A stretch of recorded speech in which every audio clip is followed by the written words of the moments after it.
Next in our series of games which try to borrow something from other games, we get a direct homage. This is Doody, and this takes on Mario Brothers, not of the super variety, and we gain all of the power-ups and all of the enemies from Mario Brothers.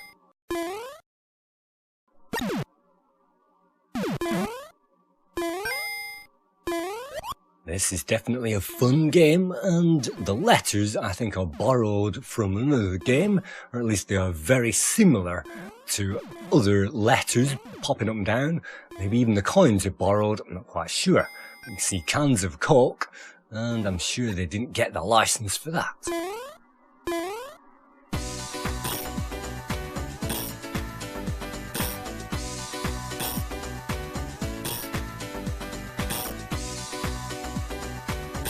Next is Double Bobble, and Double Bobble, being a D game, is disaster. Unfortunately, it's quite a boring maze game, but they do rip off some popular music.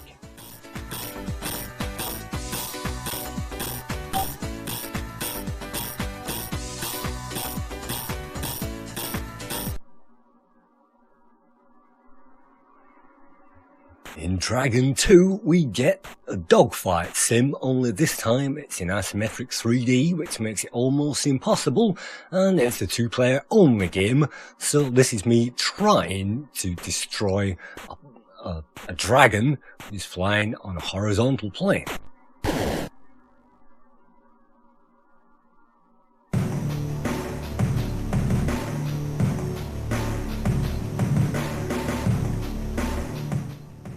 Speaking of dragons, there's also Dragon's Kingdom, and looking at this, it looks like it's a polished title, but guess which game it's trying to rip off?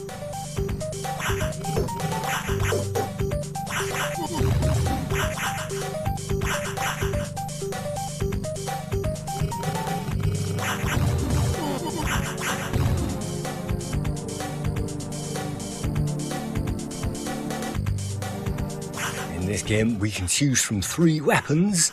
The boomerangs and the axes are pretty handy, although the fireballs aren't, and that reminds me of another game, but mostly the parallax scrolling foregrounds and the clouds remind me, of course, of a certain Beast series. Of course, this tries to emulate the Psygnosis colour palette.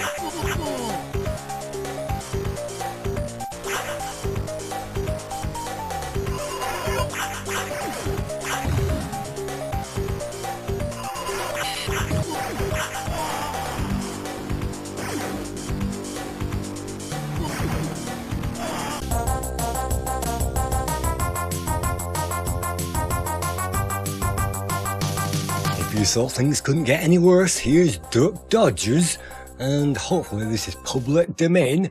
Let's select our location, and yes, we can even choose the Commodore building.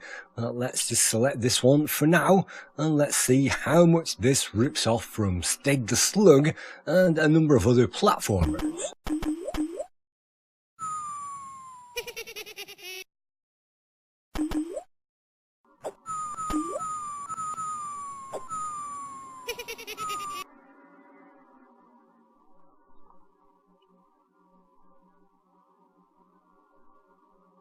Zipping into Commodore World, we find some more blobs, and the aim of this game is to kick those blobs into the cauldrons, and you can kick them, and you can also fire a gun which will stun them, so if you stun them and then kick them off the ledge, that should hopefully do it. Unfortunately, the controls in this game are beyond a joke, and this was again coded in Amos.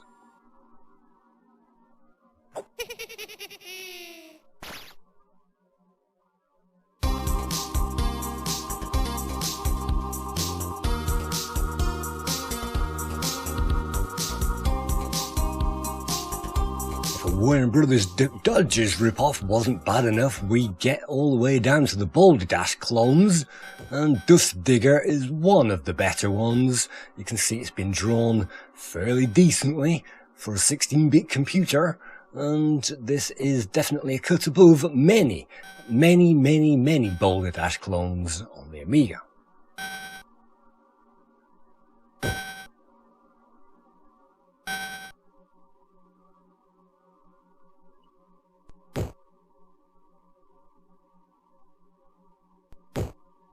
I originally ripped a ton of these games, including one where you could actually bash next to the side of you, and that means that it's so much of an easier game, but in the end this one will have to do for now as a Boulder Dash rip-off.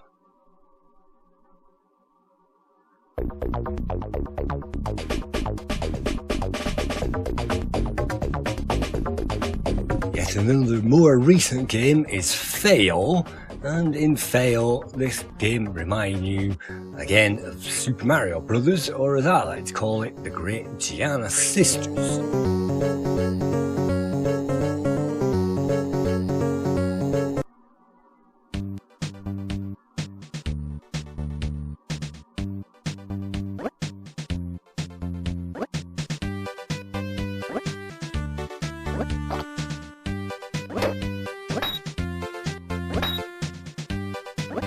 With an Amiga 1200 and fast RAM, this is fairly smooth, and with the North 30 it actually runs at turbo speed, so probably this is the best speed to play it on.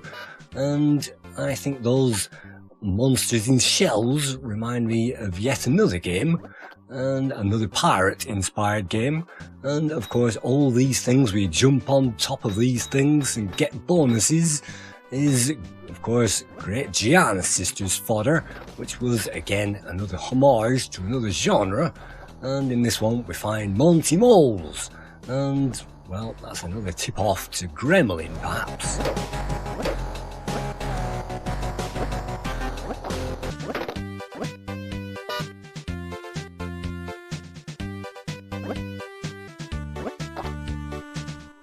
This is a well-polished game, and it has the parallax scrolling, and it is probably what a high-class game would look like, but this is an 8-bit type game with 8-bit playability.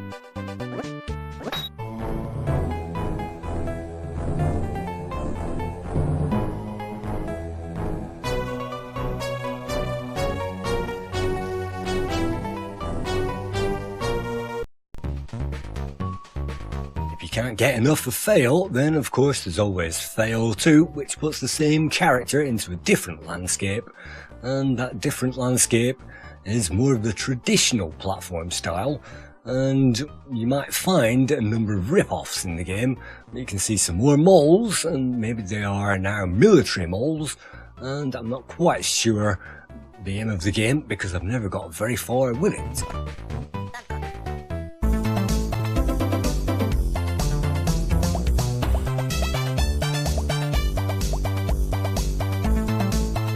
About all of the best games have been ripped off, and one of the better games on the Amiga is of course Super Frog. And in this game we don't play as a monstrously long-legged amphibious creature. Instead we play as a human being, and he can jump about 8 to 10 times his own height.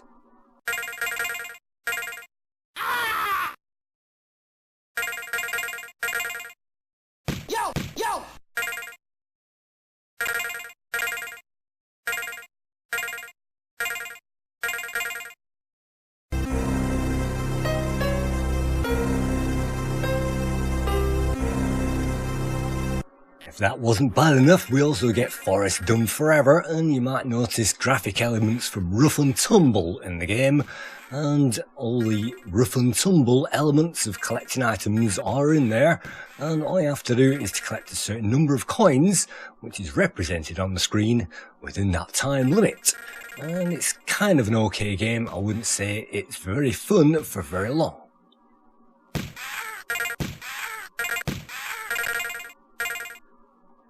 Another quirk of this game is it also inspires cut-through sections, and the cut-throughs are very fun to find, and sometimes you have to find them to get enough coins to complete that level.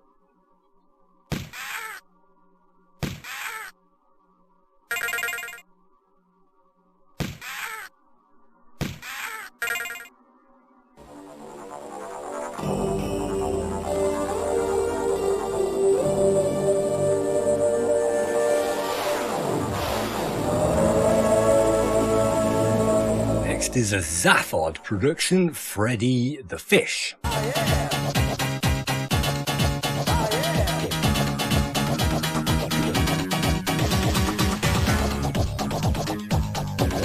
prizes for guessing. This rips off James Pond, and it also rips off the Monty Mole soundtrack from Impossible yet again.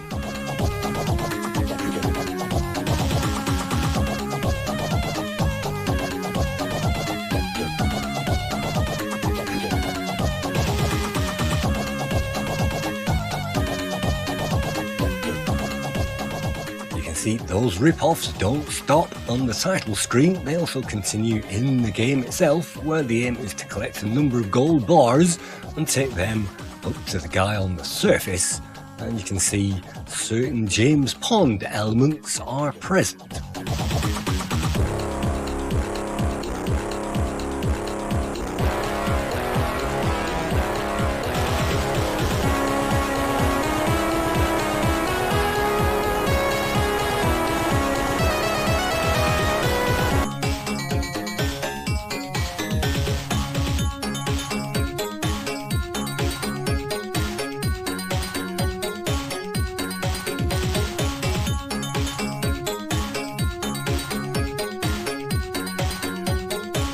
This is a fun game for all the family, and I did enjoy my time with this classic.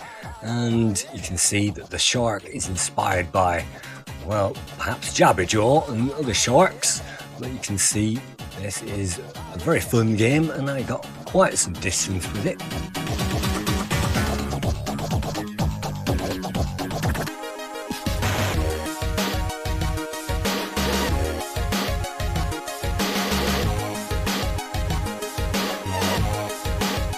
The next game is Gardener, and if you see H. Muller on the title screen, it can only be a rip-off, so let's check out Gardener.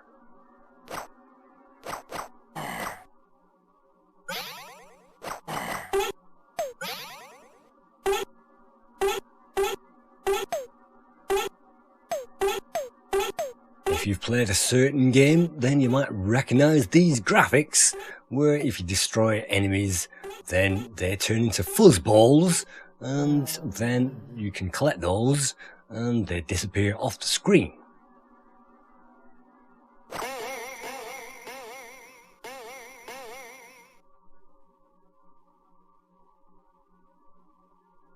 The aim of the game is to simply find an advantage spot where we can zip out those enemies, and some of the samples have been ripped off as well.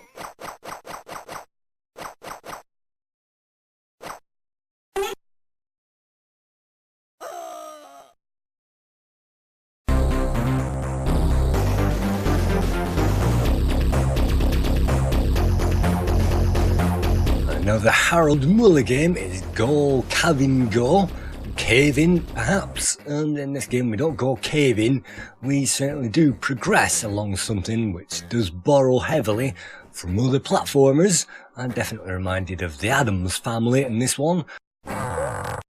Wait. And the coins, and even the McDonald's reverse W is from Rainbow Islands.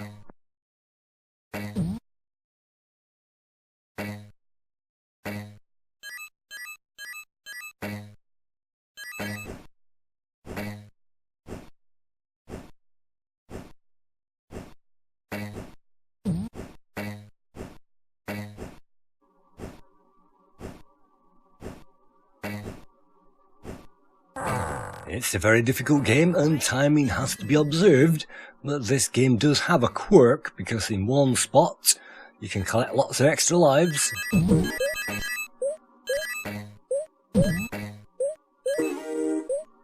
And if you keep going back to that spot over and over again, you can have tons and tons of lives.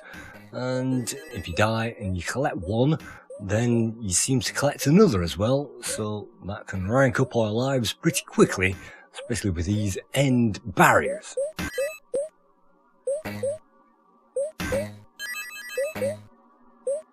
Well done. Good luck. You may notice some speech sound effects have been ripped off from another game as well.